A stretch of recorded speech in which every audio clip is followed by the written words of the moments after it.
So, imagine you oversee this massive factory floor, right? Or, well, maybe a really complex software development team. Yeah, a highly structured, intense environment. Exactly. And you have this strict, heavily documented safety rule in place. But one day you run an audit and you discover this completely shocking metric. Your employees are actually violating this specific rule like 30% of the time. Wow, 30% is a huge failure rate for a safety protocol. Right. It's massive. But here's the catch. When you look at the actual incident reports, the accident rate associated with that specific violation is absolute zero. Nothing goes wrong. Nothing. Zero accidents.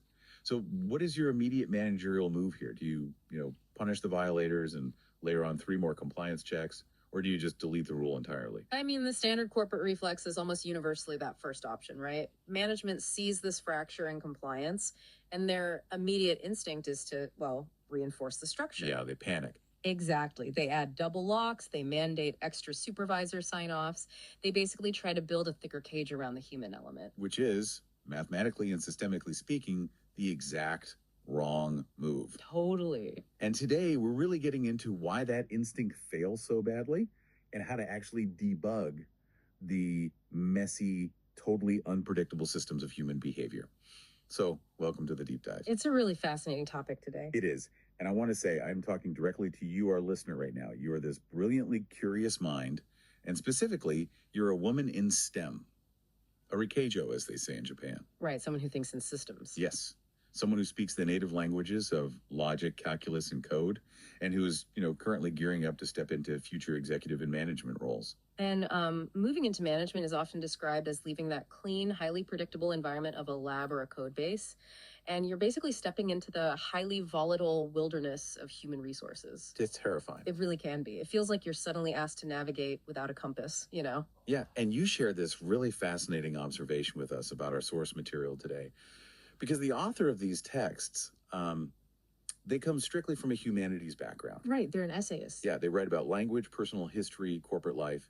Yet, they explain these messy human behaviors and social issues using these incredibly logical, structural, almost scientific analogies. Analogies that make perfect sense to an engineering mind. Exactly. And your question to us was, why has no one taught me about human management like this before? Oh, yeah, because it's so rare to see it framed this way.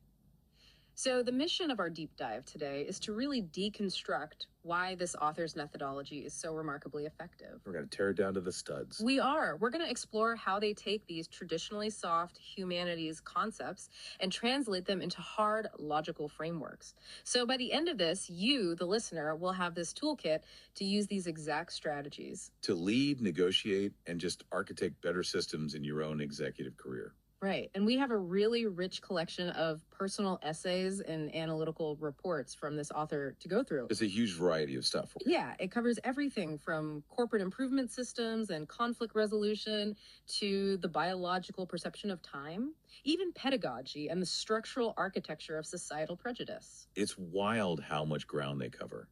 But there's this thematic undercurrent tying it all together.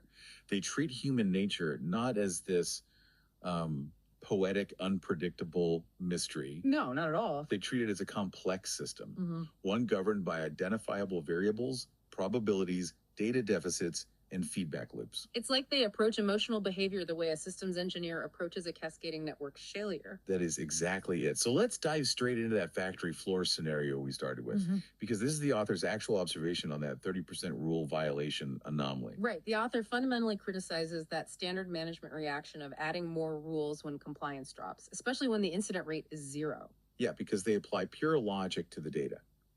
If a procedure has a 30% failure rate, but a 0% catastrophic outcome rate, the system does not need stricter enforcement. The rule itself is a ghost. Yes. It's obsolete. It's just creating artificial friction within the system without providing any actual structural safety or, value. And for anyone with a background in computer science, this is instantly recognizable, right? Like if a line of code is bypassed 30% of the time during runtime and the program never crashes. That line of code is bloatware. It's bloatware. You don't write 3 more functions to force the compiler to read the useless line. You just delete the bloatware. Exactly. So the question is, why do corporate managers default to adding bloatware to human systems instead of just hitting the backspace key? Well, the author identifies this as a mathematical trap, and it's rooted in this false perception of control.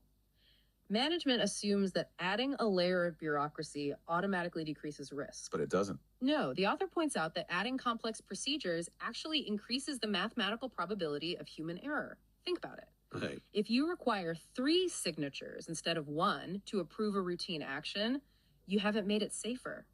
You've just tripled the nodes in your network where a delay or a miscommunication or a rubber stamp mistake can actually occur. Oh, wow. Yeah. By expanding the surface area of a rule, you exponentially increase the probability of a system failure. Exactly. Relying on the mere appearance of safety introduces new vectors for failure. But I mean, deleting a rule requires a manager to take on personal risk, doesn't it? Like if something does go wrong later, the manager who deleted the safety rule is the one who gets blamed. And that right there is the core of administrative inertia. Departments often act out of a need to appease regulators or just to create a dashboard that looks perfectly controlled on paper. It's all about optics. Yeah. True systems engineering in a corporate environment requires executive courage. You have to be able to ask the frontline operators, hey, is this parameter actually necessary? And if a rule is just a hollow shell, abolishing it is actually the ultimate preventative maintenance. Precisely. And this disconnect between the people designing the rules on the back end and the people executing them on the front end, it shows up brilliantly in another story the author tells. Oh, the Kaizen system story. Yes, the continuous improvement system. Kaizen is this famous Japanese methodology, right?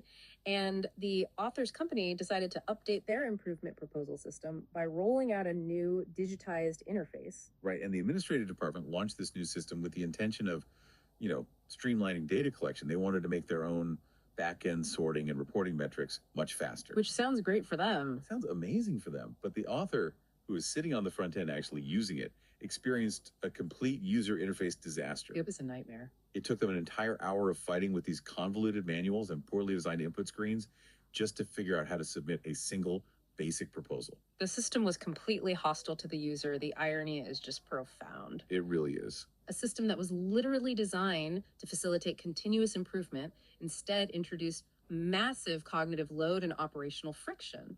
So the author finally navigates this labyrinth, right?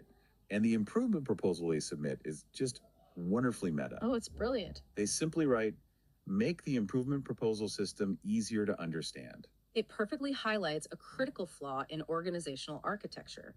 The back-end team optimized their own data processing pipeline at the direct expense of the operational frontline. They prioritize the ease of generating reports over the ease of generating actual ideas.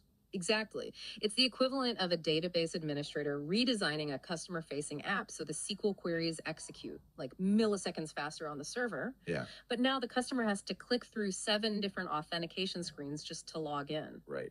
The server metrics look incredible on a dashboard, but user adoption drops to 0. So for an executive, for a listener stepping into a leadership role, the takeaway here is that systemic efficiency cannot be measured solely from the administrator's dashboard. If it looks optimized in a vacuum, but creates an hour of friction for the human processor interacting with it, it's a failure. A total failure. Because the human user is the final, most critical node in any technical system. Okay, so once we accept that corporate rules and interfaces are just parameters in a broader system, we have to address the most volatile, unpredictable variable operating within those parameters. Human emotion. Human emotion. And the author provides a surprisingly rigorous formula for managing emotional outbursts. They treat them almost like corrupted data packets trying to find a secure port. The author's structural observation of conflict resolution here is fascinating. They recount witnessing this highly tense de-escalation at an airport counter. Oh, this scene is so good. Set it up. So an angry male customer is aggressively shouting at a female airline employee over some grievance. Right. And the natural instinct for most people witnessing this, and certainly for a manager stepping into the fray, is to act as a firewall. Yeah, you want to protect your team. You immediately defend your employee, you block the incoming aggression, and you try to basically shut down the customer's bandwidth. But the female employee here utilizes a completely different protocol. When her male supervisor finally arrives on the scene, she doesn't fight back against the customer, nor does she offer a blanket apology. Which is what you'd expect. Right. Instead, right in front of the enraged customer, she perfectly restates his complaint to her supervisor. She adopts the customer's exact perspective, articulating the timeline of his grievances with total accuracy. Without defending the airline's position at all. Exactly. And the author deconstructs this as a masterclass in psychological catharsis. But it's catharsis through proxy. Right, because the customer's anger begins to neutralize. Why? Because the employee has perfectly mirrored his data. His emotional output has been successfully received, processed, and transmitted to the next node in the hierarchy. Yes.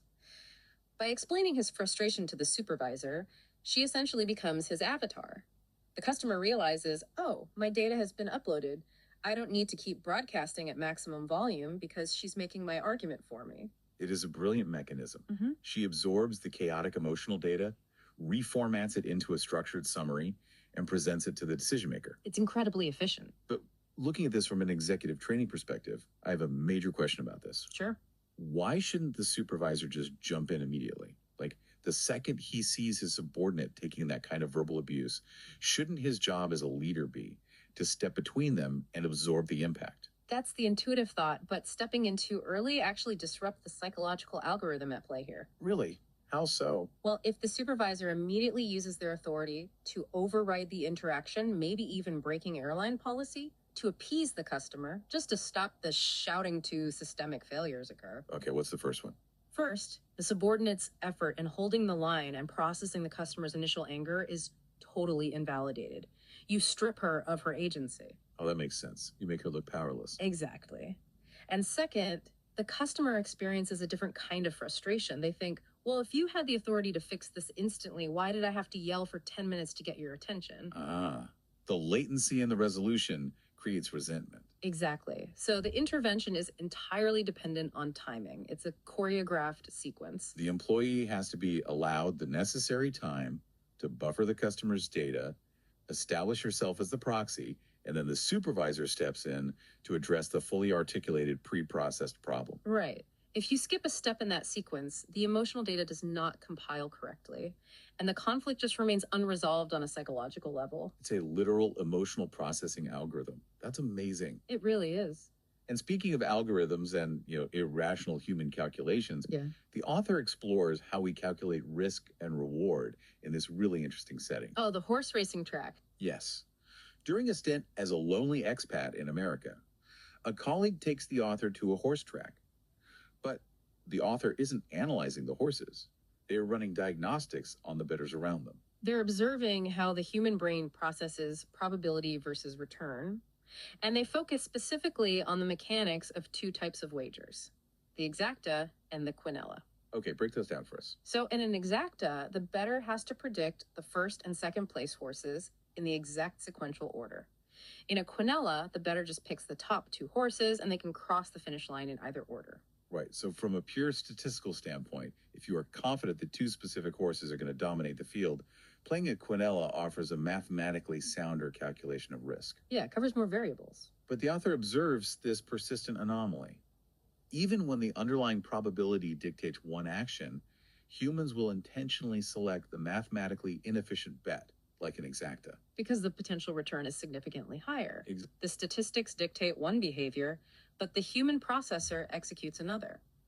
The psychological reward, that dopamine spike associated with the massive payout, totally overrides the cold logic of the higher probability. The expected value in statistics is just different from the expected emotional value. Completely different. So translating this to our Riquejo listener who's managing a corporate team, this implies a massive vulnerability in standard management theory, doesn't it? Oh, absolutely. It means you cannot expect the humans on your team to operate purely on statistical logic. Right. Like, you can present a beautifully formatted spreadsheet proving that adopting workflow A will increase efficiency by 15% over workflow B. But if workflow B offers a higher psychological return, maybe it affords the employee more visibility with senior leadership, or just allows them to stay in their comfort zone, or appeals to their professional pride, they will consciously or subconsciously throttle workflow A. You have to factor the dopamine payout into your management equations.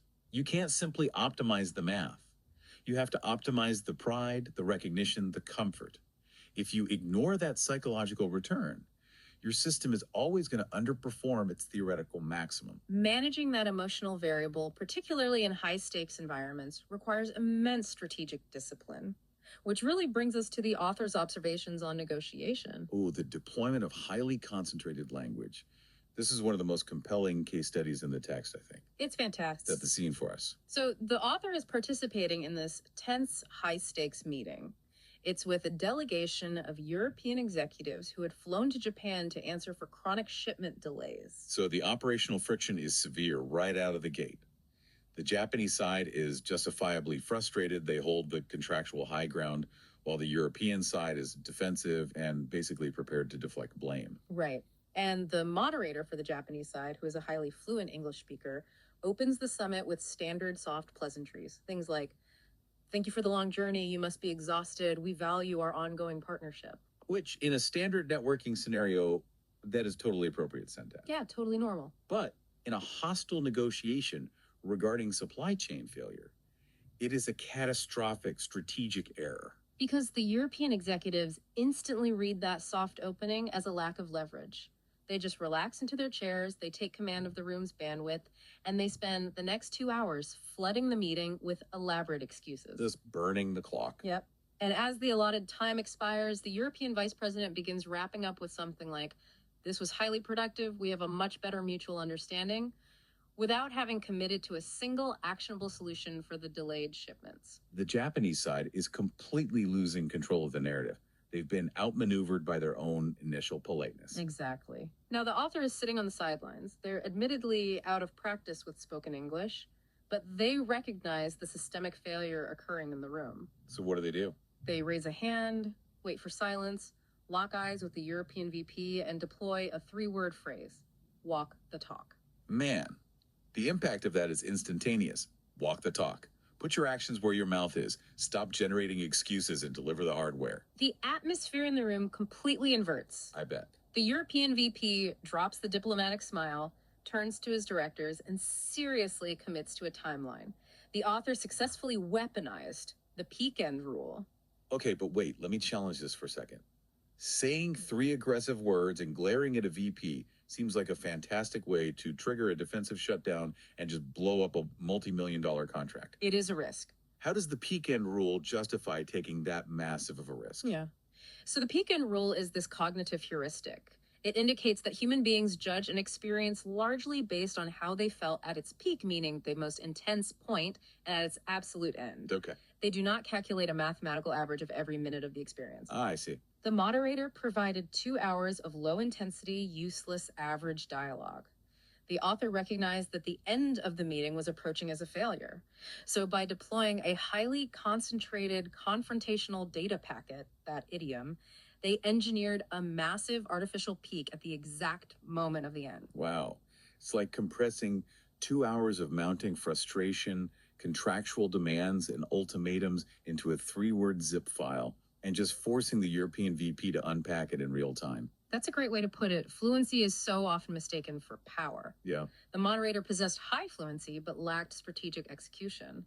The author possessed lower fluency but understood exactly how to manipulate the variables of timing and intensity to completely reset the room's hierarchy. It proves that as an executive, you don't necessarily need to dominate every single minute of the conversation. You just need to deploy the right variable at the right time to alter the outcome. Precisely. Now, if timing and intervention in a meeting is that crucial, it raises a much larger question about how the human brain actually processes time and subjective reality in the first place. Yes, the author views human biology itself as a data processor subject to varying clock speeds. Which brings us to the application of Janet's law in the text. This is a perfect example of this concept. Right. Paul Janet, a 19th century French philosopher, he proposed that our subjective perception of time is proportional to the absolute time we have already accumulated. The fractional math on this is actually really straightforward. For a 15-year-old, a single year represents 1/15 of their entire compiled memory. It's a massive data set. Huge. But for a 50-year-old, a year is merely 1/50th of their existence. The denominator has grown so large that the new data feels statistically insignificant, which creates that universal sensation that time accelerates as we age. The timeline compresses biologically. However, the author refuses to accept this as just an unavoidable degradation of the system. Right, they propose a structural hack, the strategic placement of expectations. Exactly. They note that time drags agonizingly slowly when the system is processing pain or extreme boredom. but it stretches in a rich, fulfilling way when we place exciting waypoints in our future.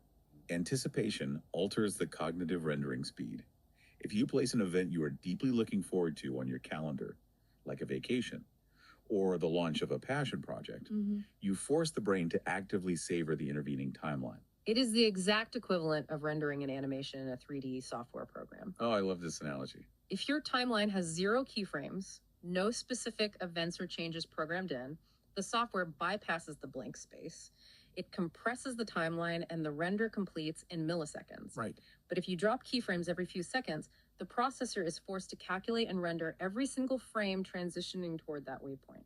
So by placing expectations in our future, we force our biological processors to render our daily lives with higher fidelity. Yes, we architect our own perception of time. That's incredibly empowering. And the author pushes this concept of how the brain handles blank space even further when discussing that auditory illusion known as one is more. Oh, this concept is staggering. It really is. Explain the illusion first. So the illusion demonstrates that humans perceive one continuous, unbroken tone as lasting longer than a tone of the exact same physical duration that has been split into 2 segments. Okay, pretty straightforward. But the critical discovery the author highlights is that this illusion applies equally to silence.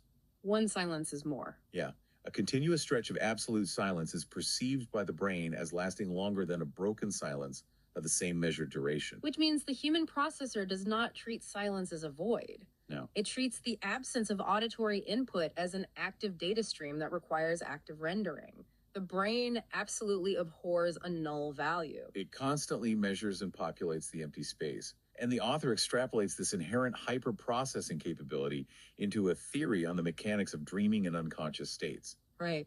We've all woken up from a dream that felt like a sprawling 2-hour cinematic epic, only to realize we were asleep for like 12 minutes. All the time. The author theorizes that the sleeping brain acts like a hyper-threading processor. It takes random ambient cache data, a snippet of a podcast, the smell of rain, a billboard we glanced at, and instantly weaves it into a massive, complex simulation. Which leads to a deeply profound hypothesis regarding end-of-life care and comatose patients. It really does. Because when a patient's conscious interface is offline, their internal processor might still be operating at that hyperspeed dream state. And the author suggests that if we deliberately supply sensory inputs to these patients, playing specific albums they loved, introducing the scent of their favorite coffee or a familiar perfume, we are essentially providing the raw data packets required by their hyper-processing brains. We could be helping them architect decades worth of comforting, beautiful virtual realities in their final subjective moments. We can't repair the failing biological hardware, but we can potentially optimize the software rendering their final experience. It is a stunning intersection of systemic logic and deep empathy. It truly is. And regarding failing biological hardware, the author is refreshingly analytical about the physical degradation of aging, too. Oh, yes. There is a deeply relatable moment where the author is attempting to hold their arms perfectly horizontal in front of a mirror. They assume they're achieving perfect symmetry, only to realize their reflection looks like a clumsily tilted Y shape, or a traditional Japanese balancing toy called the yajirabe, which bobs unevenly on a pivot. Right. It's that sudden, stark realization of a physical glitch in the motor control system. But rather than succumbing to sentimentality about getting older, the author systemizes the decline. They begin interpreting physical ailments as data outputs. For instance, they refuse to view a headache merely as a nuisance to be muted. Yeah, taking a painkiller to instantly erase a headache is the equivalent of placing a piece of tape over an arrow light on a server rack. The author views the pain as an SOS signal, an alert from the biological system indicating a deeper structural issue, something like severe dehydration or chronic sleep deficit. I would argue it's an unhandled exception error in the biological code. Exactly. If you just force quit the error notification with medication, the underlying memory leak is still going to crash your system eventually. You have to debug the source. You do. And acknowledging that our systems are degrading, that we're all wobbling Yajirobe toys, is actually the author's formula for generating human intimacy. Because a flawless, perfectly calibrated machine does not invite connection, it simply executes its function. Right. Human relationships are generated through the shared friction of our imperfections. Recognizing the limitations of your own biological and emotional hardware is a prerequisite for managing others with grace. Which brings us to the active process of upgrading the hardware and software of the people you manage. Because as an executive, you aren't just maintaining systems, you are responsible for pedagogy, the science of teaching. And the author's background in tutoring provides a literal schematic for data transfer. They recount tutoring a middle school student who had been categorized by the educational system under this broad, unhelpful diagnostic label of being bad at math. Right. The boy was failing algebra. He consistently confused the expansion formula for x plus y with the formula for a plus b, c plus d del. But the core processing error was even deeper than that. It was. Whenever the boy was presented with the expression a times a, he would output the result as a plus $1. He was substituting addition for multiplication at the foundational level. Now, a standard managerial or pedagogical approach would be brute force repetition. You point to the textbook and repeat the rule, no, a times is a squared. You try to force the failing node to accept the standard algorithm. But the author operates like a debugger. They don't just stare at the bad output, they isolate the corrupted node in the student's processing pipeline. The author realizes the boy doesn't have a math problem. He has a formatting glitch. So the author changes the format of the data. They draw a physical square on the paper and say a times represents the area of this square. Then they draw two lines connected end to end and state a plus $1 represents the total length of these two lines. The visual translation is immediate. The boy instantly comprehends the difference because the data is now formatted for his specific processor. The author realized the student was deficient at abstract symbolic manipulation, but highly proficient at spatial geometry. The application for an executive here is immense. You can never accept a generalized failure label for an employee. Never. If HR tells you an engineer is bad at presenting or lacks organizational skills, they haven't diagnosed anything.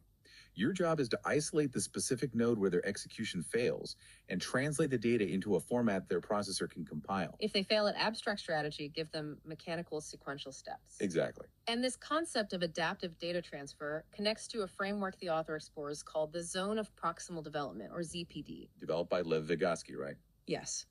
ZPD represents the delta between what a system can achieve autonomously and what it can achieve when networked with a more advanced system. Okay. In management terms, a leader builds a structural scaffold for a junior employee, enabling them to execute tasks far beyond their baseline capacity. Building the scaffold is basically the baseline expectation of a good manager. Yeah.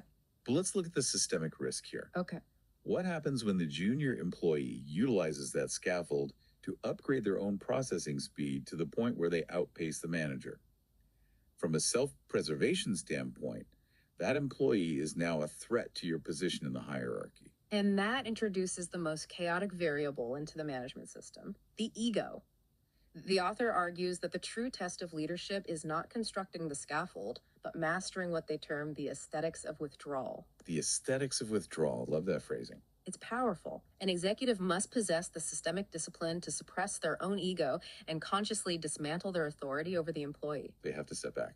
They must step back and allow the junior node to become the primary processor, even if it triggers feelings of obsolescence in the manager. Because if a leader clings to the scaffold to justify their own existence, they throttle the bandwidth of the employee and bottleneck the entire organization. You are actively architecting a system where you become redundant, and you must accept that redundancy gracefully. Running a program designed to make yourself obsolete requires incredibly stable internal software. It really does. Now, regarding the physical mechanics of how we process and transfer data, the author takes this seemingly eccentric stance on the preservation of cursive handwriting, which, is being systematically deleted from modern curriculums. They do mount a defense of cursive, but not based on a nostalgic desire for aesthetic beauty. No, it's very pragmatic. They defend it based on strict physical efficiency and cognitive bandwidth.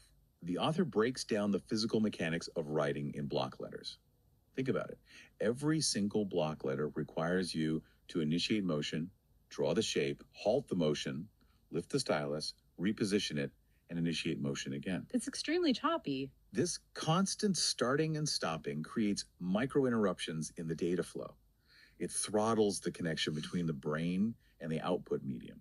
Cursive, conversely, utilizes continuous motion. The letters link seamlessly, maintaining a constant flow of kinetic energy. Right. The author posits that this continuous physical output matches the rapid, uninterrupted generation speed of human thought. It's the difference between a dial-up connection that constantly handshakes and drops packets versus a continuous fiber optic stream. That's a perfect way to visualize it. The author likens this to the evolution of Japanese calligraphy, moving from the rigid, discrete strokes of kaisho, the standard block style, to the flowing, interconnected strokes of gyusho, the semi-cursive style. When a student is trying to capture a complex, fast-paced lecture, block letters bottleneck their processor. Cursive expands the physical bandwidth, allowing the hand to keep pace with the cognitive rendering of the contents. It is entirely about optimizing the physical I/O, the input-output ports of the human body. It's fascinating. It really is. So this brings us to the final expansion of the author's logic. We've debugged the individual, the interpersonal, and the pedagogical. Now we zoom out to the macro level. A societal level. Yes. How does this structural thinking explain the friction between different groups in society? And more importantly, how do we neutralize it? The author begins this macro analysis by examining lifestyle architecture, specifically comparing avid readers, those who spend their time isolated consuming books, with highly extroverted individuals who are constantly socializing and traveling. Culturally, these two groups are so often positioned in opposition to each other. Always. The extroverts view the readers as operating with limited real-world data, while the readers view the extroverts as processing data too shallowly. But the author reframes this conflict. They classify them as mutually complementary distributed computing networks. Well, that's interesting. Consider the reader. They are running massive 1,000-page cognitive simulations, but they are doing so using the limited data fuel of their own narrow, real-world experiences. So they possess immense processing power, but limited raw data inputs. Exactly. And the exact inverse is true for the extrovert. They are constantly in the field, gathering massive volumes of novel, raw data, but they may lack the isolated processing time required to run deep simulations on that data. So by categorizing someone completely different from you, not as a threat, but as a system holding a complementary data set, the friction evaporates. They need each other. The extrovert is operating as the field sensor network. The introvert is operating as the central analysis server. A healthy society requires both architectures to function. And this logic of data distribution brings us to a critical and structurally fascinating analysis of prejudice in the source material. And it is important to note here, we are simply unpacking the author's specific structural logic on this topic. Yes, purely the structural analysis. The author attempts to reverse engineer why prejudice against LGBTQ plus individuals persists within society. The author's thesis is provocative because it removes malice from the primary equation. They argue that the vast majority of societal prejudice is not generated by active, burning hatred. No, it's generated by a structural void, what they call a blank space of understanding. Let us trace the logic of this blank space. The author observes that for heterosexual relationships, society provides a densely populated, continuously running data circuit. From early childhood, individuals are fed ambient data regarding these relationships through health curriculums, mainstream media, literature, and just the casual observations of adults around them. Even if the data is clumsy or inaccurate, the database is populated. The average person possesses a baseline schematic of how those relationships function on a daily basis. But for sexual minorities, the author points out that this specific data circuit has historically been left unpopulated. Right. A person in the majority demographic might be fed abstract, high-level data about the concept of coming out, or they might be exposed to exaggerated media caricatures.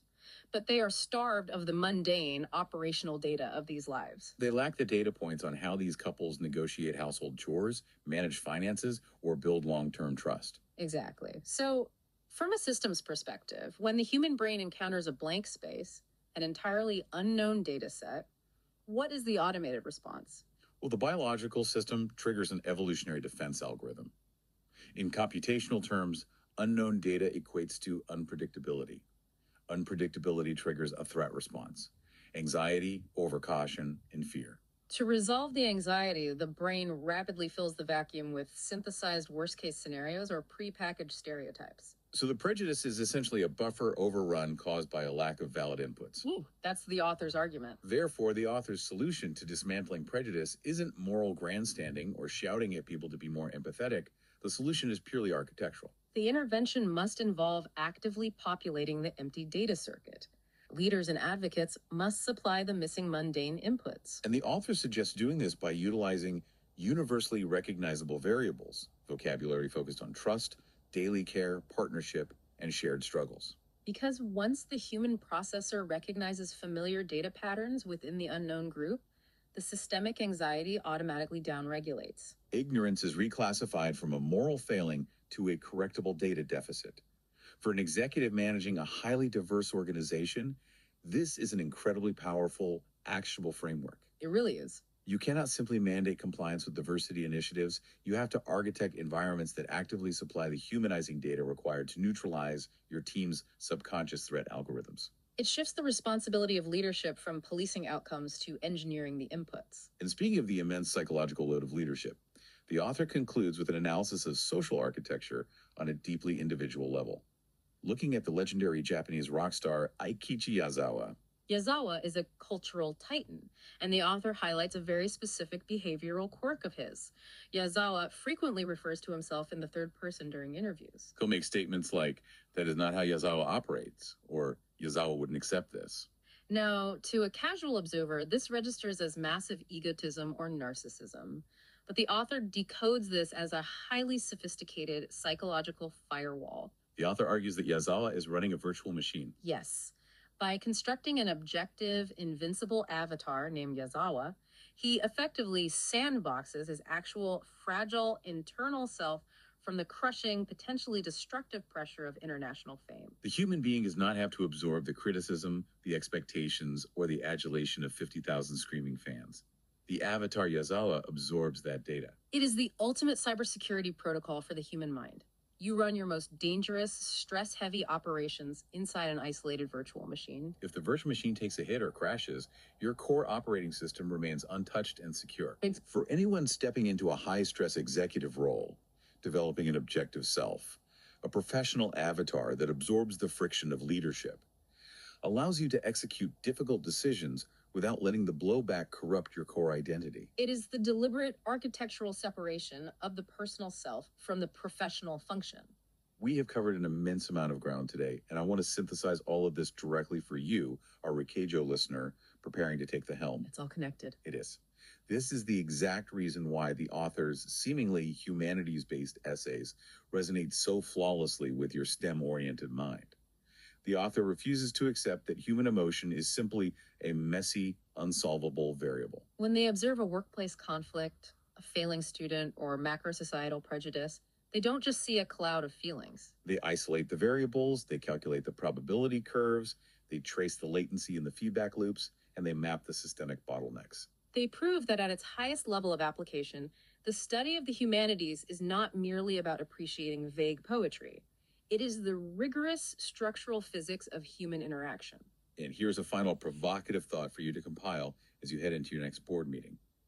If our subjective experience of time is merely a function of programming future expectations, and if societal friction can be neutralized by actively populating data deficits, what if the most complex systems engineering challenge you will face as an executive is not optimizing the corporate supply chain or deploying a new software stack? What if your greatest challenge is consciously architecting the feedback loops of your own empathy? Think back to that airline employee buffering the angry customer's data. If you can design an organizational architecture where the human processors under your command feel perfectly structurally understood, where their emotional outputs are cleanly received, formatted, and processed without dropping packets, your potential as a leader is mathematically limitless. You will no longer just be managing a team, you will be optimizing the human algorithm. The diagnostic waters of human behavior will always contain a degree of chaos, but armed with these structural frameworks, you possess the logic required to navigate them. It's a completely new paradigm for leadership. It really is. Thank you so much for bringing this incredible source material to our attention. We invite you to take these blueprints, build those empathy feedback loops, and perhaps go confidently delete some corporate bloatware from your system today. Until next time, keep diving deep.